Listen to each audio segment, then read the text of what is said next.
Oke, halo semuanya, balik lagi di channel Pecandu Gadget. Kali ini kita kedatangan handphone Kingfinic atau Infinix Note 40 guys. Jadi ini HP yang juga masih cukup baru di tahun ini 2024. Ini kita akan mulai dari boxnya, karena sebelumnya kan kita langsung ke handphonenya. Jadi kita akan sedikit mereview boxnya. Kalau kita lihat ini memang box dari Kingfinic ini mungkin target pasarnya bukan target pasar sih, mungkin mereka itu ingin menonjolkan ini HP Gimang, teman-teman, HP gaming ya. Kalau kita lihat ini sudah ada foto waifunya siapa nggak tahu. Di sini ada logo Kingfinic Mobile Legend, ada ini Note 40. Cukup keren sih. Cuman kalau saya nggak terlalu suka dengan box yang terlalu banyak atau terlalu ramai seperti ini. Di sini juga tertulis Sound BGBL, ada wireless Mac Charge, dan ini ada internalnya 256GB dengan RAM-nya 16GB. Ini 8 plus 8GB RAM. Ya ini cuman ya nggak tahu ya. Menurutku gimmick aja sih. Ini fitur 45 watt all-round fast charge. Masuk. Ini bagian kanan polos, cuman ada Note 40 di bagian sini. Bagian kirinya sama polos, di sini cuman ada fitur NFC sama apa ini? Splash proof. Oh, bisa tahan cipratan harusnya. Di bagian belakang ini sekalian saya bacakan sedikit sedikit speknya. Ini sudah layarnya 120 Hz AMOLED guys ya. Menggunakan GPU Helio G99 Ultimate dengan kamera resolusi 108 megapiksel super zoom cam. Bezel-less. Jadi ini ekspektasi saya itu HP-nya bezel-less ya. Dan sound by JBL. Ini kalau kita lihat lebih detail lagi, untuk layarnya ini 6,7 inci Full HD AMOLED 120 Hz, terus menggunakan MediaTek Helio G99 Ultimate. Baterainya 5000 mAh. Ini sudah mendukung ini masih mendukung 4G teman-teman ya. Menggunakan operating system SOS 14. Ya kayak gitulah. Ini cuman spek singkatnya aja. Oke, kita langsung buka dus bagian dalam. Di dalam dus ada dus lagi. Kurang lebih sama, dan wow, ini kita mendapatkan sesuatu yang tidak dapat di brand lain. Nah, ini kita mendapatkan bonus MacPad wireless magnetic charge. Kita buka dulu guys. Kita gimmick ini HP baru guys ya. Kita buka dulu. Nah, di era dimana brand-brand pada kikir ngasih sesuatu, ini Kingfinic ngasih wireless charger dan ini sudah bundle. Kalau sebelumnya di Infinix Note 30 kalau nggak salah, kalian harus beli yang seri Pro buat mendapatkan ini. Tapi di Kingfinic seri 40 ini kalian beli yang biasa, belum yang Pro, sudah mendapatkan ini bonus. Jadi ini mantap sih, kan brand-brand lain pada kikir ya. Sekarang ini Kingfinic ngasih free bundle. Oke, sekarang boxnya nggak jauh beda sama yang tadi sih. Ya, kita akan langsung buka HP-nya. And then HP-nya nggak ada, karena sudah saya review tadi ya. Kita akan lihat boxnya. Oke, ini kita pinggirkan dulu guys. Ini dapat si casingnya. Ini by the way HP-nya guys ya. Santai, kita nggak ketipu kok. Ini HP-nya. Kita taruh sini dulu HP-nya. Ini untuk casingnya, kita coba dulu. Casingnya ini jenis hard case ya, bukan soft case. Jadi ini keras. Ini ada untuk wireless charge-nya tadi. Misal kita lihat. Jadi nanti ditempel sini. Ini nggak bisa nempel sih. Paling pas ditaruh di meja aja sih. Tapi ya daripada nggak dapat gitu loh. Kita lihat ini dalamannya. Nah, di mana sekarang brand lain pada kikir ngasih charger dan juga kabel, kalian dapat dua, dapat wireless sama dapat kabel. Ini betapa baiknya Kingfinic ini, memang the real king ini ya. Kita nggak akan review, cuman ya 45 watt aja. Sudah banyak sih HP yang kayak gini sih ya. Jadi kita kesampingkan dulu ini semua. Kita akan sedikit review model HP-nya aja. Karena bagian saya tuh cuman mengagumi modelnya aja. Oke, ini HP-nya. Tadi diklaim bezel-less ya. Kalau kita lihat ini desainnya cukup berani sih. Ya, emang berani sih ya. Tipis, ngotak banget. Kita lihat dulu, kita detail-detail di bagian samping kanan. Ini ada tombol power dan tombol volume. Ini menurutku ya, ini tombolnya agak kurang enak, kurang nyaman aja. Jadi kita kalau neken ini harus neken pakai ujung jempol ini atau pakai kuku. Loh, baru nyala. Wih, ada waifu saya ini. Oke, ini volume juga sama sih kayak power sih. Jadi kita harus nekennya pakai ujung jempol atau pakai kuku. Kalau pakai langsung nggak bisa. Tapi ya itu tergantung kebiasaan aja sih. Di bagian samping kiri ini polos. Polos di bagian bawah ini ada port UFC Type-C, ada SIM tray, ini ada speaker stereo, ada mikrofon bagian atas, ada mikrofon lagi, stereo, dan sound by JBL. Apakah cuma gimmick? Nanti kita buktikan guys ya. Belakangnya ini, wah belakangnya ini seperti biasa karena model itu selera guys ya. Kalau saya jujur dengan desain kamera seperti ini saya kurang suka. Tapi untuk finishing di bagian belakang ini plastik atau apa ya, kaca ya? Kayaknya plastik ya. Finishing matte ini itu bagus menurut saya. Jadi nggak gampang ninggal jejak kayak gini, nggak gampang ninggal jejak sidik jari seperti ini. Kalau glossy kan gampang kotor. Kalau ini bagus aja sih, lebih gagah aja. Ada 3 kamera, nanti akan direview sama teman saya. Ini cukup menarik ya, ada desain flash yang membentuk lingkaran kayak ring light ini. Ya overall oke lah, nggak ada yang terlalu bisa dikritik di modelnya, kecuali mungkin saya tidak suka model kameranya aja. Oke, kita sekarang ke handphonenya. Kita nyalakan. Oh, cantik banget coy. Kita langsung buka ke menu. Wih, bener-bener bezel-less sih. Cukup presisi ya. Kita nggak akan bandingkan sama handphone lainnya, tapi dengan harga yang murah, ini sudah memberikan tampilan yang menyenangkan di mata gitu loh. Dimana brand-brand yang besar malah masih berdagu tebel, ini sudah bezel-less coy. Dengan layar AMOLED. Loh, semutnya itu ini semut banget ya. Ya 120 Hz, apa yang nggak semut gitu loh. Cantik sih ini, loh. Kalau bisa lihat layarnya, ini aku jujur suka sih. Mungkin kita bisa atur kecerahannya. Oh, cerah banget. Overall aman sih mas layar sih. Kalau saya ini fine-fine aja, suka-suka aja nih. Karena ini bener-bener bezel-less dan cukup presisi sih. Atau ini memang benar-benar presisi ya? Kalau saya lihat dengan kasat mata ini presisi sih ini. Oke. Untuk layarnya ini saya kasih jempol. Jadi gawandeng untuk layarnya. Dan seperti biasanya, kalau kita mau ngomongin performa, yang ngetes akan teman saya. Nanti akan dibuat ngegame, sama ngetes kamera, berikut speaker, dan lain sebagainya. Nanti saya sambung di closing. Oke, kita akan sambung ke teman saya guys ya. Jadi, kita akan sambung oleh Bang Yamagai. Oke, balik lagi buat nerusin yang tadi cuy. Jadi, tadi bisa kalian dengerin sendiri soal body dari HP ini. Dan sekarang di bagian saya ini mau bahas lebih spesifik, terutama di bagian performa, mulai dari performa gaming, baterai, terus kamera juga. Nah, seperti yang kita udah tahu ya di awal tadi, ini tuh pakai Helio G99 Ultimate. Nah, bedanya sama yang sebelumnya apa? Sebenarnya sih kalau soal performa nggak ada bedanya, tapi yang Ultimate ini cuma peningkatan di kinerja AI-nya. Dan saya belum nyoba sih soal AI dari G99 Ultimate. Ya memang cuma user main game, user ya daily use biasa sih. Nah, untuk skor Antutunya, bentar cuy. Yang mana kemarin ya? Ini udah saya cek semalam itu dapatnya ya nggak tinggi-tinggi banget dan nggak rendah-rendah banget. Nah, bisa dilihat ini tuh di angka 400 ribuan ya. 400 ribu. Itu dapat di 438,255. Nah, ini adalah skor Antutunya dan bisa kalian lihat di sini tuh suhu mulai dari CPU, baterai itu tergolong dingin ya. Untuk penggunaan yang kayak gini, ya mungkin ini efek dari pakai WiFi.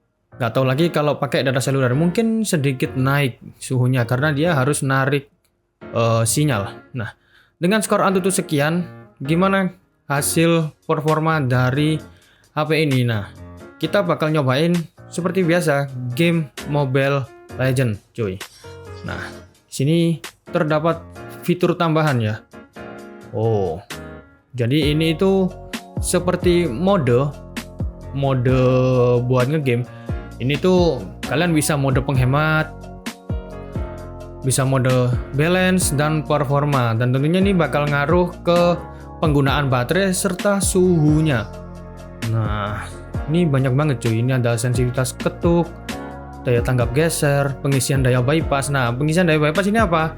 Jadi kalau kalian aktifkan dan kalian ngatur di baterai berapa, ketika kalian main ngegame pakai HP ini dengan cas di presentasi baterai tertentu yang kalian atur itu dia bakal ngekat cuy. Jadi listriknya tuh langsung masuk ke motherboardnya. Nah, ini berguna biar umur baterai kalian itu lebih panjang tentunya. Nah, begitu ini kalau kita atur ini ada 20, 30, 40, 100, 50, 30. Nah, saya nggak pakai ini karena ya bukan ngegame yang terus-terusan. Gitu, di sini juga ada penyempurnaan grafis. Ini warna layar ya cuy ya. Ini mau dipakai klasik, lembut, biar nggak sakit di mata, realistis, atau warna yang ngejreng kalau kalian suka yang ngejreng cuy. Nah, ya seperti inilah fitur dari XBoost-nya cuy. Oke. Nah, untuk settingan di Mobile Legends, tentu HP ini masih aman banget. Dia udah unlock frame rate di super serta grafis di ultra. Dan kita coba untuk main nge-classic cuy. Oke, kita udah masuk ke in-game-nya cuy. Ini bisa kalian lihat di sini tuh grafiknya emang bagus cuy karena kita setting di ultra. Nah, bisa dilihat di sini untuk kemulusan frame rate juga enak, buat geser-geser juga nggak patah-patah, bisa dilihat. Nah, frame rate-nya juga nggak jumping-jumping yang kayak gimana cuy. Ya mungkin kalian akan berpendapat kalau ini baru aja dibuat main game, tapi setelah semalam saya nyobain sendiri itu emang masih enak cuy. Nah, meskipun dipakai lama tuh masih lumayan. Nah, di sini enak banget. Ini kalau buat push rank, ini HP memang gawendeng cuy. Gawendeng. Nah, bisa dilihat nih air-airnya juga bergerak semua. Nah, ini suaranya pelan cuy. Nah, bisa dilihat di sini lumayan. Bukan lumayan lagi, tapi ini playable banget. Nyaman cuy, meskipun dipakai lama nyaman. Dan juga untuk suhunya, ya seperti kita tahu ya, MediaTek zaman sekarang apalagi seri Helio G99 Ultimate ataupun Helio G, pokoknya yang Helio G ya, itu terkenal dingin cuy. Jadi kayak sekelas Helio G99 yang bisa dikatakan chipset terkencang di modem 4G, di modem 4G, dia tuh masih adem, nggak yang panas atau bahkan panas banget. Nah, tuh, ini tuh enak banget cuy. Tuh. Oke, kita punya game satu lagi yaitu PUBG cuy. Nah, ini game terkenal memang berat karena mapnya gede banget. Ditambah lagi ya banyak player di dalamnya, jadi bakal nguras performa banget si HP ini. Nah, kita tungguin sampai dia login. Untuk penggunaan CPU, GPU dia terpantau. Enaknya aplikasi kayak gini tuh bisa memantau kita ya. Dia tuh berat di CPU atau di GPU, terus bisa lihat nih FPS dapat berapa gitu.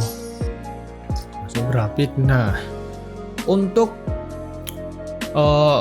settingan grafik dia tuh cuma mentok di smooth ultra. Ini kalau misal sampai ke ekstrim sini, ini bakal enak banget cuy. Sebagai saya sendiri pengguna smooth ekstrim itu kayak aneh aja di frame rate ultra. Coba kita main cuy. Akan seperti apa hasilnya? Oke cuy, kita udah turun dari pesawatnya. Nah, bisa dilihat di sini mulai dari frame rate-nya gimana. Kalau saya sendiri pribadi sih masih kurang nyaman ya. Karena saya biasanya pakai di smooth ultra. Ini smooth ultra, smooth extreme cuy. Ada musuh. Di mana musuhnya? Nggak kelihatan cuy. Nah.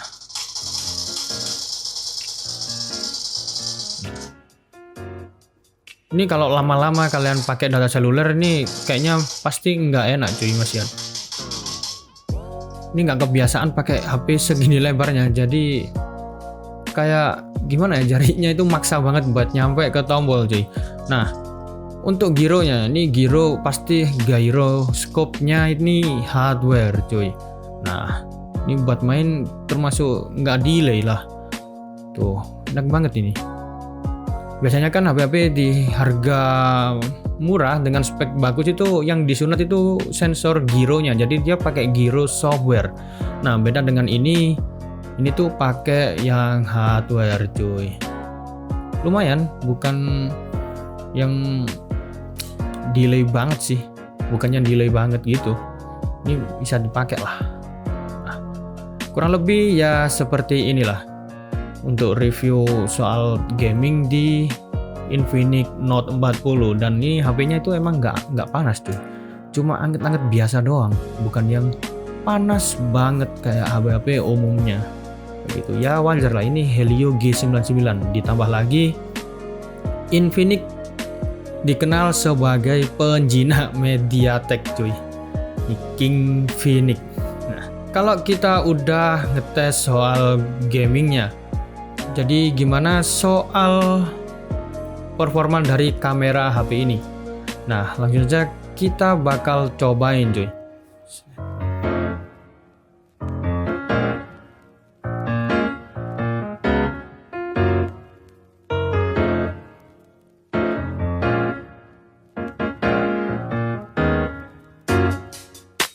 Jadi ini adalah percobaan perekaman dari Infinix Note 40 dengan resolusi 2K 30 fps di malam hari coy. Nah seperti ini kira-kira hasilnya.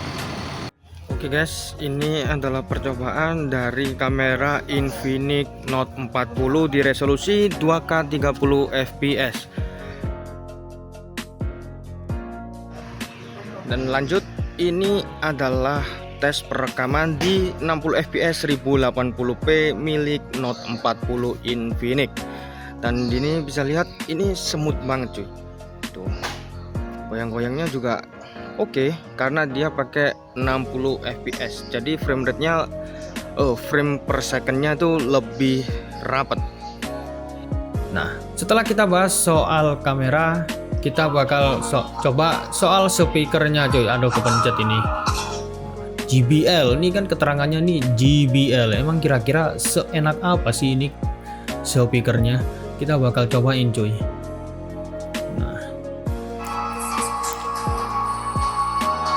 ini belum full ya, ini belum full masih an. Kita coba full.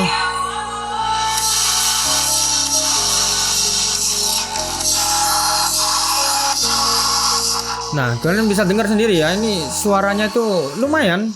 Apalagi stereo kan, speaker stereo itu enak buat didengar di depan layar kayak gini cuy, emang. Dan udah pasti kalau hal stereo kayak gitu cocok banget buat nonton film atau video kayak ya nonton film video lah pokoknya intinya. Nah terus JBL-nya di mana bang? JBL-nya kayaknya ini cuma tuningnya aja cuy. Kalau speakernya nggak mungkin lah di harga segitu dapat hardware yang bener-bener dari JBL. Nah ya bisa dikatakan kayak gimmick lah, tapi ini nggak tahu ya ini gimmick atau gimana. Tapi yang jelas ini hardwarenya bukan dari JBL kayak gitu cuy. Lalu untuk penggunaan baterai, nah ini baterainya tuh tergolong awet dan gede kapasitasnya cuy. Ini dari semalam, ini baterai dari semalam saya ini masih belum ngecas, dari 96% buat download data Mobile Legends, buat ngetes main PUBG dan juga downloadnya, belum lagi buat ngetes Antutu. Dia itu berkurang di setengah doang. Ini dari semalam jam berapa kemarin ya? Jam 8 mungkin. Jam 8an kalau nggak salah cuy. Terus ditambah lagi kemarin buat coba-coba ngetes kamera di malam hari juga. Ya intinya ini baterai masih awet lah. Apalagi ini umurnya masih pendek banget cuy HP ini. Jadi kemungkinan hardware-nya udah usang itu sangat kecil kayak gitu. Nah ngomongin soal baterai tuh tadi tuh sebenarnya kita mau nyobain ini cuy, MagSafe-nya ini. Kalau di iPhone tuh nyebutnya MagSafe, tapi kalau di King Phoenix Itu namanya MacPad. Nah, sebenarnya tuh mau nyoba ini, tapi memang colokan kita tuh jauh dari kamera cuy. Jadi susah aja nanti gimana nyobain nih MacPad. Jadi pokoknya intinya MacPad ini tuh kisaran di 15 watt. Nah, kalian pasti sering nemuin lah ya untuk charger yang kapasitasnya 15 watt. Tapi ini lumayan. Ini lumayan. Kapan lagi kalian beli HP di harga under 3 juta atau bahkan di 2,5 jutaan dapat kayak gini di boxnya cuy. Oke, cuy, setelah tadi bahas performa kamera dan lain sebagainya, sekarang balik ke saya dan waktunya untuk penutupan. Oke, kita akan tutup video ini dengan kesimpulan-kesimpulan yang kita dapatkan, teman-teman ya. Jadi menurut saya dengan HP di harga 2 jutaan, ya untuk harga pastinya untuk second saya masih belum tahu, tapi ini 2 jutaan yang pasti. Bahkan mungkin kalau mau sabar mungkin bisa di under 2 juta ya, tapi sabarnya sampai kapan nggak tahu. Tapi intinya di HP harga 2 jutaan ini handphone yang sangat menarik, sangat gawendeng ya. Jadi ini enak. Dari model oke, ya walaupun selera kamera ya, tapi overall ini oke. Penggunaan tadi untuk performa gaming, kamera juga oke. Jadi untuk harga di 2 juta ini pilihan yang menarik buat kalian atau pilihan yang bagus dan cocok. Terutama apakah kalian memang mau berpindah di brand Infinix ya.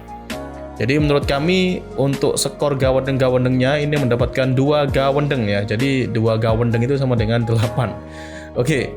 Jadi itu aja mungkin bisa kami sampaikan pada review Kingfinic Note 40 kali ini. Kita akan berjumpa dengan review HP menarik lainnya.